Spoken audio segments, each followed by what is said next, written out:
నా భార్య నాకు కావాలి అంటాడు, అమ్మాయిల దగ్గరికి వెళ్తాడు, పులిహోర కలుపుతాడు, హగ్గులు ఇస్తాడు, ముద్దులు పెడతాడు, రిపీట్. నా కూతురు నాకు కావాలి అంటాడు, హగ్గింగ్, కిస్సింగ్, రిపీట్. నాకు పోయిన సెల్ఫ్ రెస్పెక్ట్ నాకు కావాలి, మళ్ళీ రెస్పెక్ట్లు ఏమి ఉండవు, హగ్గింగ్, కిస్సింగ్, పులిహోర, రిపీట్. మా అత్త మామగారు కావాలి, మా స్టెప్ ఫాదర్ కావాలి, హగ్, కిస్, అదే రొమాన్స్. ఏడొస్తుంది అంటే మరీ అంత ఎదవలా కనబడుతున్నానే నేను. ఆడియన్స్ గురించి వదిలేయండి, అసలు ఏమన్నా సింపతి స్ట్రాటజీ స్వామి, అస్సలు వర్కౌట్ అవుతుంది మనకంట. చెప్తున్నాను నేను, ఫస్ట్ వీక్ ఏదో చేసావు, తర్వాత ఏదో ఇంప్రూవ్ అయ్యామనుకున్నా కానీ ఆల్రెడీ ఇంతకు వీడియోలో ఆల్రెడీ ఎక్స్పోజ్డ్ మొత్తం. మళ్ళీ ఇంకోసారి చెప్తా, బట్ ఇది వర్కౌట్ అవ్వచ్చున్నా. ఎందుకంటే జనాలకి తెలుసు, మరీ అంతలా ఏమీ అనుకోకని. ఇప్పుడు 90s స్ట్రాటజీ వర్కౌట్ అవ్వదు ఇంకా. ఎందుకంటే నీకు మళ్ళీ ఇంకోసారి చెప్తా. ఫస్ట్ మెయిన్ కాన్సెప్ట్ ఇది చెప్పిన తర్వాత, ఈ టాపిక్ చెప్పిన తర్వాత మిగిలిన టాపిక్లన్నీ కవర్ చేస్తా. షార్ట్ అండ్ క్రిస్ప్గానే ఉంటుంది, రన్నింగ్ కామెంటరీ ఉండదు. మనం ఓన్లీ ఎమోషన్స్ మీద వెళ్దాం. మణికంఠకున్నంత ఎమోషన్స్, ఆ బరువు బాధ్యతలు, నా భార్య నాకు కావాలి అంటూ వెళ్ళి చేసిన హగ్గులు, అమ్మో. ఓకే, మణికంఠ స్ట్రాటజీ ఒకటే, డ్రామా. ఏ డ్రామా? Melodrama. ఆ మెలో డ్రామా ఎలా ఉంటుందంటే చెప్పలేము, ఇంకా అంత అద్భుతంగా ఉంటుంది. ఇప్పుడు ఎవడైనా ప్రపంచంలోని ఏ పిల్లమైనా, ఏ అత్తమామలైనా, ఏ తండ్రి అయినా, ఏ స్టెప్ ఫాదర్ అయినా, నువ్వు వెళ్ళి బిగ్ బాస్ ట్రోఫీకి వెళ్తేనే నువ్వు నా మొగుడివి, నా భర్తవి. నువ్వు వెళ్ళి బిగ్ బాస్ హౌస్కి వెళ్ళి విన్నర్ అయితేనే, విన్నర్ అయితేనే నువ్వు నా తండ్రివి. నువ్వు వెళ్ళి బిగ్ బాస్ హౌస్కి వెళ్తేనే నా అల్లుడివి. నువ్వు వెళ్ళి బిగ్ బాస్ హౌస్కి వెళ్ళి ట్రోఫీ కొడితేనే నువ్వు నా కొడుకువి అని చెప్పి బుద్ధి బుర్రా ఉన్నోడు ఎవడైనా చెప్తాడా? బట్ మనోడు అలా ప్రాజెక్ట్ చేస్తున్నాడు. ఎంత సొల్లు స్ట్రాటజీ చెప్పండి ఇది. అంటే జనాల ఆడియన్స్తో ఆడుకోవడం అనేది చాలా తప్పు. అందులోకి మీ ఫ్యామిలీ విషయాన్ని తెచ్చి ఇక్కడ అలా మార్చి చెప్పడం చాలా చాలా రాంగ్ మనకంట. ఎందుకంటే నువ్వు డే 1 నుంచి ఇప్పటికి చాలా ఫ్లిప్ చేసావు.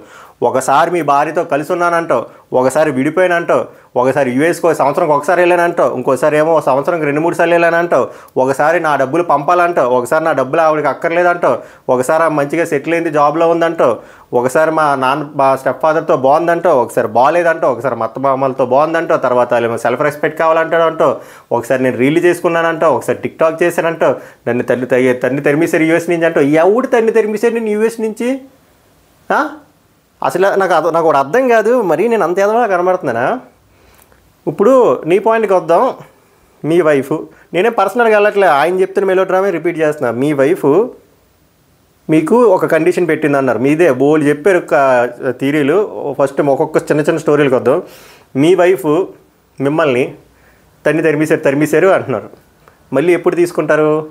మీరు సక్సెస్ఫుల్ అయితే తీసుకుంటారని అంటున్నారు. అంటే ఇక్కడ మీ వైఫ్ మీద బ్లేమ్ చేస్తున్నారు కదా. సక్సెస్ఫుల్ అంటే ఏంటి మనకంటే? Define success. మీరు అసలు బిగ్ బాస్కి క్వాలిఫై అవ్వడమే సక్సెస్ కదా. దానికి మించి సక్సెస్ ఏంటి? అంటే ఒక ట్రోఫీ వచ్చి డబ్బులు గెలిస్తేనే అదొక రిలేషన్షిప్ అంటే అదొక రిలేషన్షిప్పా? మీరంతా వరస్ట్గా బిహేవ్ చేస్తున్నారు, అర్థమవుతుందా మీకు? అంటే డబ్బులు ఉంటేనే ఒక వైఫ్ హస్బెండ్కి వాల్యూ ఇస్తుంది అని చెప్పి చాలా ఇండైరెక్ట్గా గలీజ్గా చెప్తున్నారు. ఒక డబ్బులు ఉంటేనే ఒక అత్త మామ అల్లుడికి వాల్యూ ఇస్తారని చెప్పి చాలా నెగిటివ్గా ప్రాపగండా చేస్తున్నారు. ఒకటి దగ్గర డబ్బులు ఉంటేనే, అది డబ్బులున్నా కూడా పర్లేదు, బిగ్ బాస్ 15 వారాల నుండి ట్రోఫీ కొడితేనే భర్త కింద యాక్సెప్టెడ్, అల్లుడి కింద యాక్సెప్టెడ్, కొడుకు కింద యాక్సెప్టెడ్, తండ్రి కింద యాక్సెప్టెడ్. ఎంత గలీజ్గా ఉందో చెప్పండి. మళ్ళీ మీకు సెల్ఫ్ రెస్పెక్ట్ పోయింది తెచ్చుకోవాలి అన్నప్పుడు ఇక్కడ వచ్చే పులిహోర కలుపుతారా? హగ్గులు, అవసరం లేని హగ్గులు. అటుపక్క వాళ్ళకి పాపం అమ్మాయిలకి ఇబ్బందిగా ఉందా లేదా కూడా అనవసరం మనకి. మనము అందరు ఎమోషన్లతో ఇక్కడికి వచ్చి కెలిగేయచ్చు. మన దగ్గరికి వచ్చి ఎవడు చిన్న జోక్ కూడా వేయకూడదు. ఏమనంటే అఫండ్ అయిపోయి నా భార్య నాకు కావాలి, నా పాప నాకు కావాలి అని చెప్పి హగ్గులు, ముద్దులు, ఈ బూతులు వస్తున్నాయి. ఇవి చేసే పనులు. మళ్ళీ మీరు ఏదో పెద్ద ముదారవులాగా పారామీటర్స్ మొన్న నామినేషన్లో మీరు గేమ్ని అర్థం చేసుకోలేకపోతున్నారు. పారామీటర్స్ ఉంటాయి. ఫ్రెండ్షిప్ ఒక పారామీటర్, నామినేషన్స్ ఒక పారామీటర్, టాస్క్ ఒక పారామీటర్, ఇది ఓ పారామీటర్, నా బొక్క ఓ పారామీటర్ అని చెప్పారు కదా. మరి ఫ్రెండ్షిప్ ఒక పారామీటర్, ఇవన్నీ క్లబ్ చేయకూడదు గేమ్లో అన్నప్పుడు మీ బయట సొల్లు అంతా ఇక్కడ ఎందుకు క్లబ్ చేస్తున్నారు? ఎవడికి కావాలి మీ బయట సొల్లు? ఫర్ ఎగ్జాంపుల్ ఈ దరిద్రం అంతా కాసేపు నేను తమిళ మూవీ కన్నడ లాంగ్వేజ్లో సబ్టైటిల్స్లో చూసినట్టు అనుకుందాం, నాకు అర్థం కాలేదు అనుకుందాం, నిజమే తీసుకుందాం. మీ బయట దరిద్రం మాకెందుకు, ప్రతి ఒక్కరికి దరిద్రం ఉంటుంది కదా, ప్రతి ఒక్కరికి దరిద్రమైన పాస్ట్ ఉంటుంది కదా. దరిద్రమైన పాస్ట్ లేనివాడు ఎవడైనా ఉన్నాడా? ఉంటాడు, మనిషే కాదు, ఆడు దేవుడికి కూడా ఏదో ఒక ఉంటుంది దరిద్రమైన ఫ్లాష్ బ్యాక్లు. అలాంటి ఎందుకు మీరు పక్క వాళ్ళకి నామినేషన్ చేసినప్పుడు గేమ్లా చూడకుండా తెస్తున్నానని చెప్పి మీరు బ్లేమ్ చేసి పారామీటర్స్ యాట్రిబ్యూట్స్ అని చెప్పి నా బొచ్చులో లాజిక్ చెప్పినప్పుడు మీ బయట స్టోరీలు ఇక్కడ ఎందుకు తెస్తున్నారు? ఆ పారామీటర్ ఏంటి సార్, చెప్పండి సార్, ఆ పారామీటర్ ఏది? అక్కడ నీకు ఫిజికల్గా డ్యామేజ్ అయిందని చెప్పి వాళ్ళు పాపం గేమ్ ఆడకరా ఈ రౌండ్ అంటే దాన్ని కూడా డ్రామటైజ్ చేసి లోపలికి వెళ్ళిపోయి ఇలా బొక్కలో బొర్రెట్టేసి, sorry to use this word but నా వల్ల కాదు, మరికంటగడ్డ ఎక్కువ చేస్తున్నాను నేను, అందులో పెట్టేసి కెమెరాలో నన్ను చూడకూడదు అంటే మరి కెమెరాలో చూస్తేనే కదా మాకు కనబడింది, మరి మేమే బొక్కలో నేను చూస్తాం. ఇలా లోపలికి వెళ్ళిపోయి నా పిల్ల నాకు కావాలి, నా భార్య నాకు కావాలి, కానీ నేను పులిహోర కలుపుతాడు. ఎవడి ఏదో అనుకున్నా అర్థం కావట్లేదు నాకైతే అస్సలు నచ్చలే మనోడిది. నేను ఇంకా ఎక్స్ప్లెయిన్ చేయలేను, నా వల్ల కాదు బాబు, చిరాకు వచ్చేస్తుంది. ఈ స్ట్రాటజీ వర్కౌట్ అవ్వదు, ఎవడు ఏమనుకున్నా పర్లేదు వర్కౌట్ అవ్వదు. అసలు కన్విన్సింగ్గా లేదు. అదేదో లా ఆఫ్ బోయపాటి సినిమాలో ఫిజిక్స్ ఎలా వర్క్ అవుతుందో గ్రావిటీ ఉంటుంది కదా, అలా ఉంది మనోడు ఎమోషన్. ఏం లే, మొత్తం అంతా డ్రామా, అసలు నా వల్ల కాదు. ఇదే గేమ్తో మనోడు వెళ్తే 5-6 వారాలు పెట్లు పెట్టేసి నా పిల్ల కావాలి అనుకొని చెప్పి వెళ్ళిపోవడం, ఇంకా అంతకుమించి ఏం లేదు. ఇంకా మనోడి గురించి నేను ఎక్స్ప్లెయిన్ చేయలేనయ్యా. ఈ సింపతి ఉండొచ్చు, నిజంగా ఆర్గానిక్గా జరిగితే ఏదో ఒకసారి తెచ్చాడు అనుకో, అమ్మాయి ఏదేదో చెప్తాడు, అడి తిప్పుతాడు ఇటు తిప్పుతాడు, దోశని అటు తిప్పి మసాలా దోశ చేసి నోట్లో పెట్టేసి మీ వల్లే నాకు ఇలాగా స్టమక్ అప్సెట్ అయింది అని చెప్పి ఈ అమ్మ నా వల్ల కాదు. నాకైతే అస్సలు నచ్చలేదు మనకంటది. Sorry to lose my control. But ఎన్ని రోజులు 24/7 నేను చూసి మనోడి పర్ఫార్మెన్స్కి విరక్తి పుట్టేసింది. అది మణికంఠ అయితే చాలా కన్నింగ్ గేమ్ ఆడుతున్నాడు, చాలా సేఫ్ గేమ్ ఆడుతున్నాడు. ఎమోషన్ అనే డ్రామాతో నీట్గా హౌస్మేట్స్ని గొర్రెలు చేసి వాళ్ళు డౌన్ చేసి వాళ్ళతో ఆడుకుంటున్నాడు. బయట జనాలను వదిలేయండి, హౌస్మేట్స్తో ఆడుకుంటున్నాడు ఎమోషన్స్తో. వాళ్ళకి అర్థం కావట్లేదు, ఏమైనా గట్టిగా మాట్లాడదని మళ్ళీ మనం బ్యాడ్ అయిపోతాం ఇంతకుముందు సీజన్లాగా అని చెప్పి. కానీ మనోడు చేస్తున్న పర్ఫార్మెన్స్ ఏంటి? బొక్కలోకి వెళ్ళిపోయి నా కెమెరా చూడకూడదంటే మరి పైన ఉంది కదా అంత కెమెరా, అది ఏడు చేస్తుంది, మరి ఏడు చూపిస్తుంది బొచ్చా. సైలెంట్. ఇది మణికంఠ గురించి మీకేమనిపించింది చెప్పండి. నిన్న టాస్క్ నుంచి కంటిన్యూ అయింది, బెలూన్ టాస్క్ తర్వాత నుంచి నేను ఆల్రెడీ మిడ్ నైట్ రివ్యూ 32 నిమిషాలు చెప్పి ఇవన్నీ చెప్పాను. ఏవేవి చెప్పానంటే మళ్ళీ ఇప్పుడు అన్ని ఎవడేమనుకున్న పర్లే, ఆ విషయంలో మన ఆడపూలి సోనియా ఆకులా గారు చేసింది మిస్టేక్.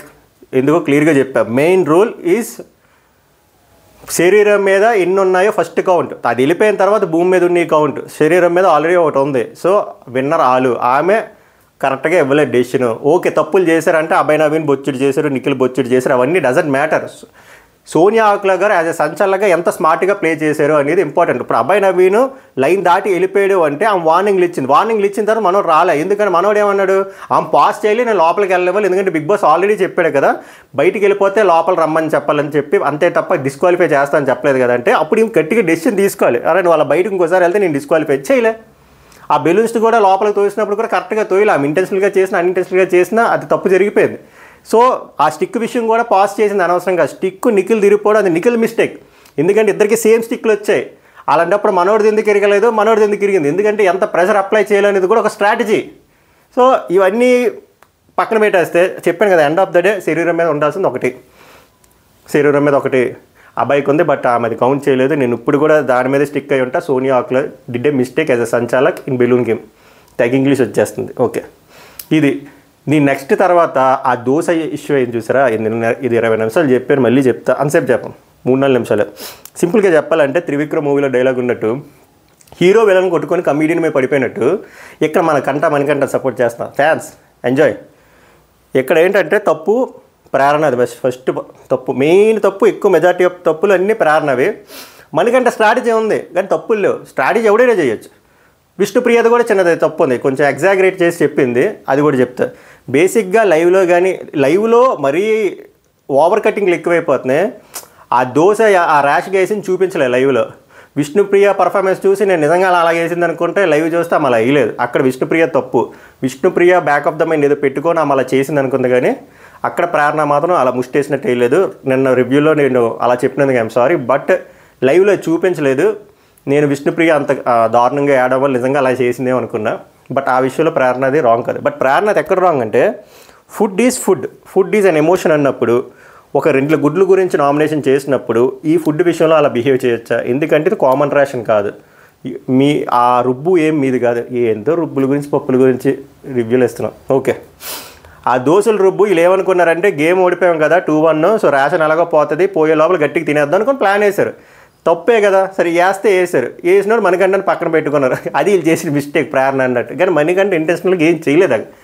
బట్ విష్ణుప్రియ వచ్చి ఆ గ్యాప్లో ఏం చేసిందంటే నాకు దోశ కావాలి అంత ఆకలేస్తుందని చెప్పి ఈమె దోశ వేయడానికి హెసిటేట్గా ఉంది. అది ఆమెకు నచ్చలేదు, నిజంగా తప్పు. ఆ రేషన్ వచ్చిందో లేదో పక్కన పెడితే ఒక అమ్మాయి అయినా అబ్బాయినా ఆకలే కదా, ఫుడ్ అనేది ఒక ఎమోషనే కదా. మీరు ఎలా అయితే తిందాం అనుకున్నారు, అమ్మాయి కూడా పాపం ఆకలి వేసింది, పెట్టేస్తే అయిపోయింది కదా. అక్కడతో ఒకవేళ పెట్టేసి ఉంది దరిద్రం ఉందని కదా, ఆమె పెట్టలే, దానికి ఆమె హట్ అయింది. తర్వాత మళ్ళీ మనసు మార్చుకొని మళ్ళీ వేసి ఇచ్చినప్పుడు ఆమెకి ఎక్కలే, ఎందుకంటే ఆమె బ్యాక్ ఆఫ్ ద మైండ్ ఈమె ఫస్ట్ దోశ ఇచ్చినప్పుడు అలా రిలక్టెంట్గా ఉంది కాబట్టి, నెగిటివ్ వైబ్ ఉంది కాబట్టి అలా ఏదో ముష్టి వేసినట్టు అనిపించింది, అంటే జైల్లో ఉన్నట్టు వేసినట్టు. బట్ ఆమె అయితే అలా వేయలేదు. సో మణికంఠని ఏమంటే మణికంఠ వచ్చి వేస్తాడు, మణికంఠని అడుగుతుంది చూసావా ఆమె ఎలా వేస్తావు, నువ్వు ఎలా వేస్తావో, ఆమెకు అసలు పెట్టడమే ఇష్టం లేదని చెప్పి ఆమె ఏడిచేస్తుంది. ఇదంతా అయిపోయింది. ఇదంతా అయిపోయిన తర్వాత బేసిక్గా ఇక్కడ ఏమైందంటే మణికంఠని వచ్చి అడిగినప్పుడు ఎవరిది తప్పు అన్నప్పుడు మణికంఠ ఫస్ట్ టైం చాలా క్లియర్గా చెప్తాడు, అరే చిన్నదానికి అలా సీన్ అయ్యింది, అసలు మ్యాటర్ ఏంటని ఎక్స్ప్లెయిన్ చేస్తే ఇద్దరు ప్రేరణ కూడా కావాలని చేయలేదని కూడా పాపం చెప్తాడు. అది ప్రేరణ దగ్గర కూడా వచ్చి చెప్తాడు. బట్ ప్రేరణకి ఇక్కడ ఎందుకు కాలింది అంటే, ఒరే నువ్వు మా టీంలో ఉండి మన ప్లాన్ అంతా తెలుసు, చీఫ్ మనకి ఏం రోల్స్ అండ్ రెస్పాన్సిబిలిటీస్ ఇచ్చాడో తెలుసు, మన ఇద్దరం అక్కడికి వెళ్ళి దోశలు మన టీంకి వెళ్ళి తెచ్చేద్దాం అనుకున్నాం. నేను బయటికి వెళ్ళే లోపల నువ్వు ఇంత చేసి ఆమె దగ్గర నువ్వు మంచోళ్ళ కటింగ్ ఇవ్వడానికి నేను దోసేస్తా విష్ణు అని చెప్పేసి నువ్వు మహాన్ అయిపోతావా అని చెప్పి ఆమెకి నచ్చలేదు, నిజంగా లోపల నచ్చదు. బట్ మణికంఠ అది చేసింది ఇంటెన్షనల్గా కాదనిపించింది. ఇక్కడ మాత్రం నిజంగానే ఆమెకు ఆకలి వేసింది కాబట్టి పెట్టాడు అనిపించింది. బట్ ప్రేరణకి వేరే యాంగిల్ అనిపించింది, ఈడు మమ్మల్ని కొండగొర్రెలు చేసి పక్క టీం ముందు ఈడు హ్యుమానిటీ యాంగిల్లో అలాగా మహాన్ అయిపోయాడు అని చెప్పి ఆమెకు కాలి తిట్టింది. ఆ తిట్టిన పద్ధతి నాకు అస్సలు నచ్చలేదు. ఎందుకంటే యూసేజ్ ఆఫ్ వర్డ్స్ అనేవి చాలా ఇంపార్టెంట్ బిగ్ బాస్లో, వెరీ వెరీ ఇంపార్టెంట్. ఆ షటప్ అంటే మనవాడు కూడా యూ షటప్ లేడీ అన్నాడు. బట్ ఫస్ట్ షటప్ అని ఎవరు అన్నారు? ప్రేరణ. పోరా అన్నది, నువ్వు ఎంత వర్స్ట్ ఫెలో కూడా కెమెరాలు చూస్తే అర్థమవుతుంది అంది. పోరా అని చెప్పి ఎందుకో ప్రేరణ అక్కడ బిహేవియర్ నాకు అస్సలు నచ్చలేదు. మేబీ తన కాలు ఉండొచ్చు, కాళ్ళ కూడా ఎమోషన్ బ్యాలెన్స్ చేసుకుంటేనే కదా గేమ్ అంటే. ఆమె అక్కడైతే సరిగ్గా హ్యాండిల్ చేసుకోలేకపోయింది అనిపించింది. విష్ణుప్రియ హట్ అయింది, ఓకే అంతా బాగానే ఉంది. కానీ ఆమె మిస్అండర్స్టాండ్ చేసుకుంది ఆ దోశ వేసేది. దోశ అలా మేము వేయలేదు పాపం ప్రేరణ. బట్ ఆమె అయితే ఫస్ట్ టైం మాత్రం ఇంటెన్షనల్గా ఇవ్వలేదు, ఆమెకి ఇవ్వాలని లేదు టు బీ ఆనెస్ట్. సో అది ఇక్కడ మణికంఠ నాకేం తప్పు అనిపించలేదు. బట్ హౌస్ మేట్స్ అందరూ ఏమనుకున్నారంటే మనోడి గురించి పర్ఫార్మెన్స్ చూసి డే 1 నుంచి ఈడు కన్నింగాడు, ఈడే పుల్లలు పెట్టాడు, ఈడే దీన్ని ఎగ్జాగరేట్ చేసి చాలా ఎక్కువ చేసి చెప్పాడు అని చెప్పి నబీలు, ఆదిత్య ఓము, అబ్బాయి అందరూ అలాగే అనుకుంటారు, ఇంక్లూడింగ్ నిఖిల్. తప్పే లేదు. మరి మన పాస్ట్ అలాంటిది, సడన్గా వచ్చి మంచోడు అంటే ఎవడు నమ్ముతాడు? కానీ నేను నమ్ముతాను. ఈ సినారియోలో మాత్రం తమరు చేసింది ఏం తప్పులేదు. ఇందాక ఆ కెమెరాలు కనబడకుండా లోపలికి వెళ్ళి నా పాప కావాలి అంటారు చూసారో, అది రాంగ్ సార్, చాలా తప్పు అది అయ్యింది. దాని తర్వాత ఇంకేమైంది, ఫుడ్ ఇష్యూ ఉదయం అయిపోయిన తర్వాత సీత బాగా చెప్తుంది అన్నమాట. మంచి అనాలిసిస్ స్కిల్స్ ఉంది నిఖిల్ మామ గురించి. నిఖిల్ డౌన్ఫాల్ అంతా నేను చూస్తున్నాను. ఫస్ట్ 2 days ఎలా ఉన్నాడు, ఇప్పుడు ఎలా ఉన్నాడు, అంత సాఫ్ట్ అయిపోయి ఇదంతా ఆమెతో ఫ్రెండ్షిప్ మహిమ, మిగిలిన ఎమోషనల్ కావా అని చెప్పి హట్ అవుతుంది. నిజంగానే కరెక్ట్. నిఖిల్ ఒప్పుకోకపోయినా టాస్క్లో మించినోడే లేదు. ఇందాక నేను తమ్నెల్లో పెట్టాను కదా, ఈరోజు టాస్క్ ఎలా ఆడించాడంటే అవెంజర్స్ మూవీ చూసిన వాళ్ళకి అర్థమవుతుంది. మనోడు ఐరన్ మ్యాన్ లాగా మంచి స్ట్రాటజీ అన్నమాట. ఎక్కడెక్కడ ఎవరినెవరిని యూటిలైజ్ చేయాలి, ఎక్కడ లేడీస్ని యూటిలైజ్ చేయాలి, ఎక్కడ పృథ్వీని వదలాలి. పృథ్వీని ఎలా వదిలేడు తెలుసా? హల్క్ గో అంటాడు చూసావా, అటాక్ అంటాడు చూసావా, అలా వదిలేవాడు పృథ్వీ స్మాష్. పృథ్వీ ఎలాగంటే ఒక్కొక్కరిని ఏదో లేస్ ప్యాకెట్ ఇచ్చినట్టు సప్ప ఇసిరీసాడు. ఆ గేమ్ దగ్గరకు వద్దాలండి. ఇది మాట్లాడతారు. తర్వాత ఇప్పుడు ఫుడ్ గురించి బీబీ అనౌన్స్మెంట్ మాట ఏం చెప్తారంటే, నిఖిల్కి సూపర్ మార్కెట్ ప్రివిలేజ్ ఉంది, అంటే లగ్జరీస్ ఉంటాయి. అబ్బాయికి సూపర్ మార్కెట్ ఉంటుంది, జనరల్ స్టోర్, అంటే లగ్జరీస్ ఉండవు, నాన్ వెజ్ ఉంటుంది, ఏముండదు. సో ఫస్ట్ బజర్ కొట్టినప్పుడు నిఖిల్ వెళ్ళాలి, సెకండ్ బజర్ కొట్టినప్పుడు అబ్బాయి వెళ్ళాలి. బట్ సూపర్ మార్కెట్లో ఫుడ్ తేయకూడదు. 3వ బజర్ కొట్టేసరికి ఇద్దరు తెచ్చేయాలి. ఇద్దరు బాగానే తెచ్చేస్తారు. బట్ ఇది లగ్జరీ ఫుడ్, ఇది వితౌట్ లగ్జరీ ఫుడ్. ఇక్కడ ట్విస్ట్ ఏంటంటే, ఈ వారంలో మీకు 14 hours కిచెన్ టైం. ఆ 14 hours అయిపోయిన తర్వాత మీరు కిచెన్లో వంట వండకూడదు, చాపింగ్ కూడా చేయకూడదు. ఎన్ని చేసినా ఈ 14 hours కరెక్ట్గా యూజ్ చేసుకోవాలి. ఎలా యూజ్ చేసుకోవాలంటే ఫస్ట్ బెల్ల కొట్టాలి, అక్కడ నుంచి టైం స్టార్ట్ అవుతుంది. అరగంట చేశారనుకో, మళ్ళీ బెల్ల కొట్టేశారనుకుంటే మైనస్ అయిపోతుంది. అప్పుడు 13.5 hours అవుతుంది. అలాగా మీరు జాగ్రత్తగా వాడుకోవాలి. ఇక్కడ చాలాసేపు డిస్కషన్ అవుతుంది, అందరూ కలిసి ఉండుదామా సపరేట్గా ఉండుదాం అంటే చివరికి అటు తిప్పి ఈ క్లాన్కి ఆ క్లాన్కి సపరేట్గా ఉందాం, మేము ఉండినప్పుడు మీరు షాపింగ్ చేసుకొని, మీరు ఉండినప్పుడు మేము షాపింగ్ చేసుకుని గొడవే ఉండదని చెప్పి అలా మాట్లాడుకున్నారు. బిగ్ బాస్ ఏవో గొడవలు అవుతాయి అనుకుంటే వీళ్ళు రేలంగమామలా సెట్ అయిపోయారు. తర్వాత ప్రభావతి 2.0 ఈ గేమ్ సీజన్ 5లో అయింది, ఎక్స్ట్రాడినరీగా అయింది, ఇప్పుడు కూడా బాగా అవుతుంది. ఇక్కడే మరి మనకంటే పర్ఫార్మెన్స్ వచ్చింది. బట్ ఈ గేమ్ అందరికీ తెలిసిందే, మళ్ళీ చెప్తా, కోడిపెట్ట పెద్దకి పెట్టంది, కోడిపెట్ట ప్రభావతి గుడ్లు పెడుతుంది. ఆ క్లాన్లో వాళ్ళకి బుట్టలు, ఈ క్లాన్లో వాళ్ళకి బుట్టలు ఉంటాయి, వెళ్ళి తెచ్చుకోవాలి. End of the day task అయ్యేసరికి ఎవరి దగ్గర ఎక్కువ గుడ్లు ఉన్నాయో ఇది ఇంపార్టెంట్. బట్ ఇక్కడ ఏంటంటే వన్స్ గుడ్లు నెస్ట్లో పెట్టేసిన తర్వాత తీయకూడదు, ఆ నెస్ట్ కూడా ఎక్కడికి వెళ్ళి పెట్టకూడదు. అండ్ కోడి దగ్గరికి వెళ్ళి గుడ్లు తీసుకున్నప్పుడు ఒక లైన్ ఉంటుంది, ఆ లైన్ లోపలికి వెళ్ళకూడదు. బట్ అందరూ ఆడారు ఫౌల్ గేమ్ అక్కడ లైన్ లోపలికి వెళ్ళి. ఈ టాస్క్లో ఎవడు రైటు ఎవడు రాంగ్ అని చెప్పడం కష్టం. ఇది మెయిన్గా ఫిజికల్ టాస్క్ మీదే ఆధారపడి ఉంటుంది. అంటే స్ట్రాటజీస్. నిఖిల్ యాజ్ ఎ చీఫ్గా సూపర్గా స్ట్రాటజీ వేశాడు. లేడీస్ని ఎక్కడ వాడాలి, పృథ్వీని ఎక్కడ వాడాలి, అండ్ నిఖిల్ సోలో పర్ఫార్మెన్స్ కూడా సూపర్. టాస్కుల్లో అసలు మనోడు రికార్డ్ అల్టిమేట్గా ఉంది, చాలా బాగా ఆడాడు, బాగా అనిపించింది. అండ్ ఇంకా బాగా అనిపించింది ఆ లేడీస్లో ఎవరు మన సోనియా ఆకుల గారు, ఈరోజు బాగా అనిపించింది. మరి ఆడపులని కాదు కానీ చాలా బాగా అనిపించింది. బాగా డిఫెండ్ చేసింది, బాగా కంట్రోల్ చేసింది, వెళ్ళి తెచ్చుకుంది కూడా ఎగ్స్. ఆమె చాలాసేపు హోల్డ్ చేసుకుంది, చాలా కష్టం హోల్డ్ చేయడం. ఇది డిఫెండ్ చేయడమే కష్టం, తెచ్చిన ఎవడైనా తెస్తాడు. కానీ ఆమె లేడీ అయినా కూడా చాలా గట్టిగా డిఫెండ్ చేసింది, చాలా బాగా అనిపించింది. అందుకే దుమ్ము లేపిన సోనియా అన్నాను. బాడుతుంది ఆమె టాస్క్ మెల్లిమెల్లిగా. Very good, I appreciate it. అందరూ బాగానే ఆడారు అబ్బా, బట్ వీళ్ళైతే ఒక యూనిటీతో ఆడారు, చాలా బాగా అనిపించింది. సో అక్కడే నా మణికంఠకి ఏదో లేస్ ప్యాకెట్ ఇసినట్టు మనోడు ఇసిరేస్తాడు నిఖిల్, ఇంటెన్షనల్గా కాదు. అక్కడ దెబ్బ తగిలింది, ఆ కన్ఫెషన్ రూమ్కి వెళ్ళాడు. తర్వాత అబ్బాయి వచ్చి పాపం రెస్ట్ తీసుకోమంటే అక్కడ మళ్ళీ మనోడు ఆ డ్రామా మొదలెట్టాడు. నేను మళ్ళీ అది రిపీట్ చేయనయ్యా. అది అయిపోయిన తర్వాత ఫస్ట్ రౌండ్ అయ్యేసరికి ఎక్కువ ఎగ్స్ కౌంట్ చెప్పమంటే నిఖిలాల్ క్లాన్ ఎక్కువ ఉన్నాయి, 66, వాళ్ళు 34 ఉంటే ఏం చెప్తారంటే ఒక మెంబర్ని అటు పక్కన కాంతారా మెంబర్లో క్లాన్ నుంచి ఒక మెంబర్ని తీసంటే యాజ్ ఎక్స్పెక్టెడ్ నవీల్ తీసేస్తారు. ఎందుకంటే ఆదిత్యవం తీసిన పెద్ద ఉపయోగం లేదు. ఆదిత్యవం గురించి చెప్తాను చూడండి. పృథ్వీ రైట్ ఆడాడా రాంగ్ ఆడాడంటే నా దృష్టిలో రాంగ్ ఏం ఆడలేదు. ఆ గేమ్ అలానే ఆడాలి, శుద్ధపూసల్లో ఆడతారేంటి, అది అగ్రెసివ్తో ఉండిన గేమే. పృథ్వీ క్లియర్గా చెప్పాడు, నా దగ్గరికి వస్తే నేను అటాక్ చేస్తాను, మీరు నా దగ్గరికి నన్ను మీ దగ్గరికి రావద్దు అంటున్నారు కదా, నేను రాను, కానీ నా దగ్గరికి వస్తే ఊరుకోని అన్నాడు. వచ్చాడు, ఇసిరిసాడు, తప్పే ఉంది. ఇసిరిసిన తర్వాత ఆదిత్యం వచ్చేసి పృథ్వీ అది చేయడం మీరు తప్పు, మీరు నా నెక్ పట్టుకున్నారు, అలా చేయకూడదు, మీరు అలా అగ్రెసివ్ అవ్వకూడదు ఈ గేమ్లో. మరి ఏం చేయాలి, జపం చేయాలి ఆ గేమ్లోనే. సోనియాకులు గట్టిగా వేస్తుంది, మీకు చేత కాకపోతే వెళ్ళి కాముకొని మూసుకొని కూర్చోండి, మీకు డిఫెండ్ చేయాలి, అవతల మీద ఏంటి ఈక్వల్గా ఫైట్ చేయాలనుకుంటే వెళ్ళి ఫైట్ చేయండి, మీరు అది చేయరు ఇది చేయరు, మళ్ళీ అలా ఆడతారు ఏంటంటే చేత కాదని చెప్పి గట్టికిస్తుంది అక్క. ఈ విషయంలో అక్కని అప్రిషియేట్ చేయాలి, గట్టికి ఇచ్చింది. ఎందుకంటే ఆడిత్యం ఆయన ఆడు పక్కడు వస్తే మీరు చేసింది తప్పు గేమ్, అది చాలా అగ్రెసివ్గా ఆడుతున్నారు అంటే మరి ఏం చేయాలి, భజన కొట్టుకోవాలి అక్కడ.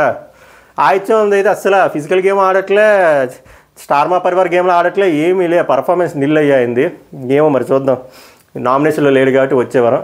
సో ఓవరాల్గా ప్రభావతి 2.0 ఫస్ట్ రౌండ్లో మాత్రం man of the match is Nikhil. And మొత్తం టీం కూడా చెప్పాలి, ఆ నిఖిల్ వేసిన స్ట్రాటజీ వల్ల టీం యునైటెడ్గా ఉండడం వల్ల పృథ్వీ బాగా ఆడాడు, సోనియాకుల సూపర్గా ఆడింది, Sita, Nainika, Vishnu they supported each other very well, బాగా అనిపించింది. మీకేమనిపించిందో కామెంట్ చేయండి. బట్ నాకు ఓవరాల్గా ఈ ఎపిసోడ్లో మణికంఠ అది నా వల్ల కాదయ్యా, ఇంకోసారి ఆయన ఇదే తెస్తే మీ స్పందన ఏంటో చెప్పండి. ఇంకా నేను అంతకుమించి నేను ఇంకేం మాట్లాడలేను. నెక్స్ట్ వీడియోలో కలుద్దాం. లైక్ కొట్టడం కూడా అడగడం మర్చిపోయాను. కంటెంట్ నచ్చితే దయచేసి లైక్ చేయండి, ఎక్కువ మందికి పబ్లిష్ అవుతుంది. మళ్ళీ మిడ్ నైట్ రివ్యూలో మళ్ళీ కలుద్దాం. బాయ్.